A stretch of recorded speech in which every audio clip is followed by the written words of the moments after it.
All right, if you're watching markets today, stop scrolling for a second.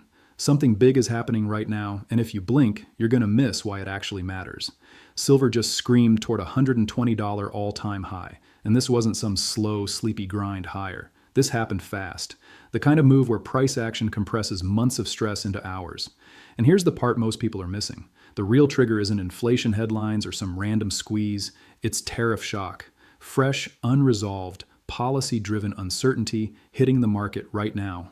Stay with me, because I'm going to show you what's actually driving this move, how to recognize it next time before it happens, and why this matters way beyond silver. If you're watching this right now, you're ahead of probably 90% of traders who are still trying to figure out what just hit them. Now, before I explain what caused this spike, let me teach you something most people don't fully grasp. Markets don't just react to data, they react to uncertainty about rules. When traders don't know what the rules of trade will be tomorrow, capital doesn't sit still. Think of money like water. When the pipes feel stable, it flows through the system. Banks, bonds, equities, everything works. But when policymakers start twisting valves unpredictably, that water looks for cracks, exits, and safe containers, that's where precious metals come in. You're not seeing silver rise because everyone suddenly loves silver. You're seeing silver rise because it's one of the few places capital can hide when trade assumptions break down. And here's what matters. This isn't about the metal itself. It's about what the metal represents when systems feel fragile. Silver becomes a question mark insurance policy. It doesn't require trust in governments, currency stability, or trade agreements to hold value. That's the foundational idea you need to lock in before we go deeper. If this is making sense so far, drop a comment below and let me know where you're watching from. I genuinely want to know who's paying attention to this stuff. So what does that tell us? It tells us that price spikes in metals aren't random. They're mechanical responses to specific conditions. And those conditions are live right now. Here's what's actually happening. Let me break down the sequence because this matters. The primary driver is renewed tariff escalation risk. The US just reignited threats of 100% tariffs on Canadian imports. 100%.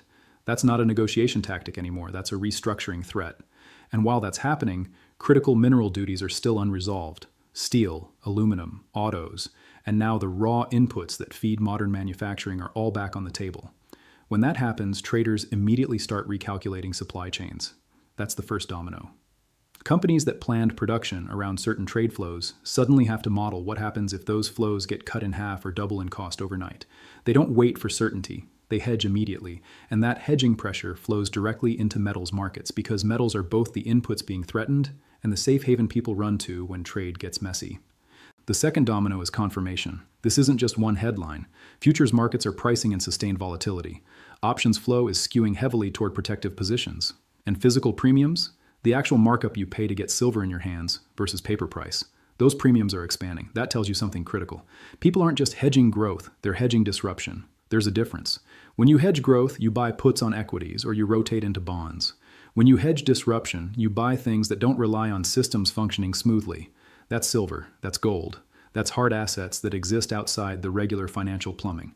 And here's the convergence that matters. Silver sits right at the intersection of monetary metal and industrial input. Gold is mostly monetary, copper is mostly industrial, silver is both. So when you get trade fear colliding with geopolitical risk at the same time, silver doesn't just move, it accelerates. Because you've got industrial users scrambling to lock in supply before tariffs hit, and you've got financial players scrambling to position before uncertainty spreads. Both groups hit the buy button simultaneously. That's your spike. That's your violence in price action. But here's the part that should make you pay attention even if you don't trade silver. This isn't about whether tariffs actually get implemented tomorrow. Markets move on uncertainty duration. The longer the question stays unanswered, the more volatility expands. It's like holding your breath underwater. The first 10 seconds are fine. After 30 seconds, your body starts panicking.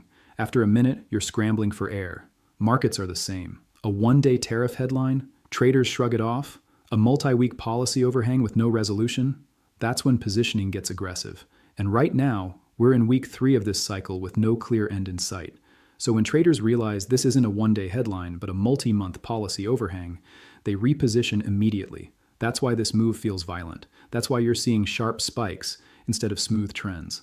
And that's why silver, not just gold alone, is stealing the spotlight right now. Silver's telling you that industrial and monetary fears are both live at the same time. Now let me show you what very few people are talking about. The futures curve is telling a story.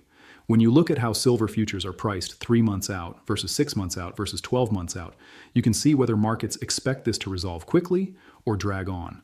Right now, the curve is staying elevated. That means the market isn't pricing in a quick fix. It's pricing in sustained uncertainty. And that's rocket fuel for metals because it keeps the hedging pressure constant instead of spiking and fading. Zoom out for a second because this playbook isn't new. Every time you see aggressive trade policy collide with geopolitical stress, metals react first. Let me give you the pattern. In 2018, during the first wave of tariff escalation under the previous trade war cycle, silver lagged initially. People thought it was just noise. Then supply chain fear set in. Companies realized tariffs weren't getting walked back. Silver ripped from the mid-teens to over $19 in a matter of weeks. Same pattern: uncertainty, delay, then acceleration.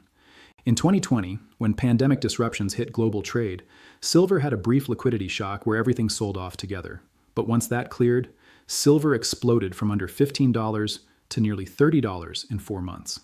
Why?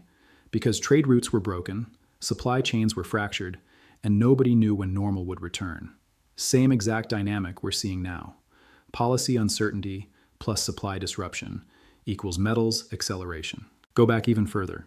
In the 1970s, prolonged trade instability and currency uncertainty created outsized moves in hard assets across the board. Silver went from under $2 to over $50 in that cycle. Now, I'm not saying we're heading to $50 silver next week. What I'm saying is the pattern repeats. First comes confusion, then comes volatility, then comes a scramble for assets that don't rely on political permission to hold value. Every single time. The larger story here is that silver moves when systems feel fragile, not when headlines feel scary. Scary headlines are late indicators. System fragility is the early signal. And we're seeing system fragility right now in how trade policy is being handled.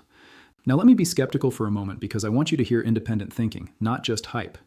Could this be overdone? Absolutely. Could tariffs get watered down, delayed, or quietly negotiated away behind closed doors? Of course. It's happened before. And yes, some people will scream manipulation or blame speculators or say this is just algorithm-driven nonsense.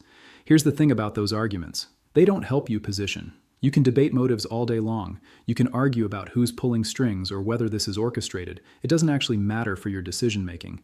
What matters is price behavior and policy uncertainty. Those are observable. Those are measurable. Focus on what you can control. Watch how markets react to new information, not how you wish policymakers would behave. That's where real edge lives. If you spend your time being mad at the system instead of understanding how the system moves, you're going to miss every signal that matters.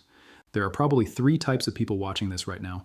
Let me speak to each of you directly because your situation matters.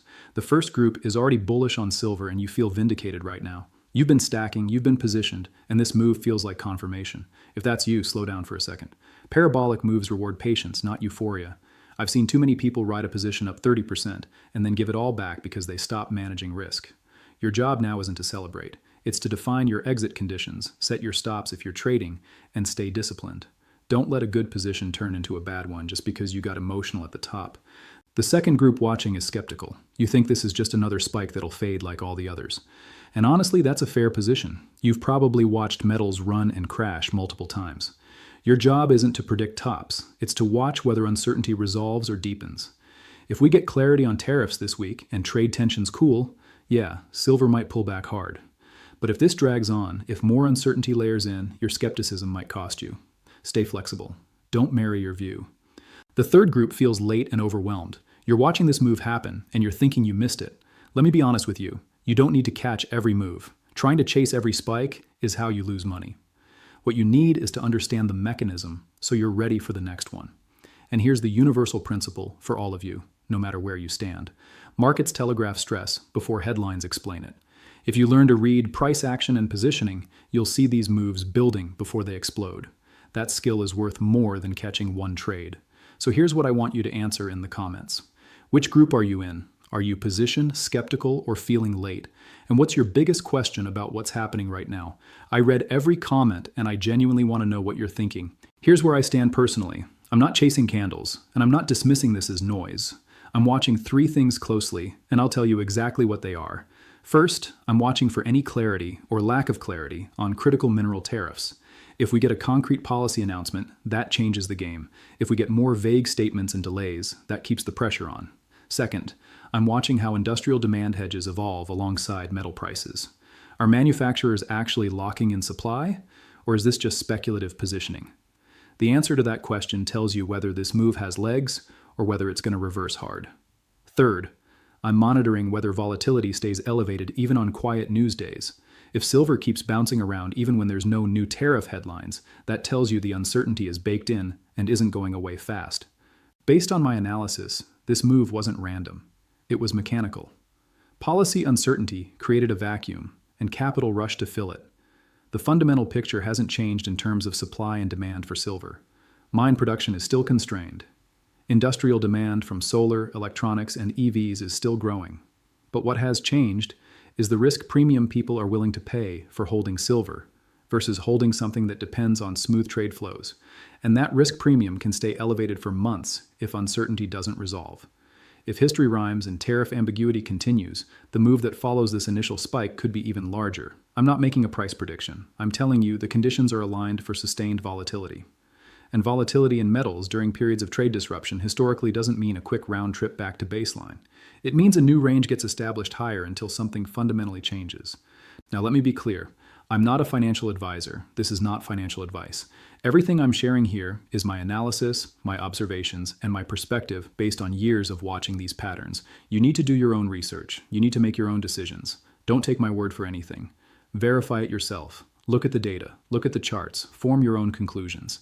If you made it this far, you're the kind of person who thinks independently and wants to understand how things actually work. That mentality will serve you well no matter what happens next in markets.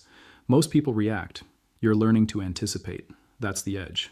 If this breakdown helped you see something you weren't seeing before, share this video with someone who needs to understand what's happening right now.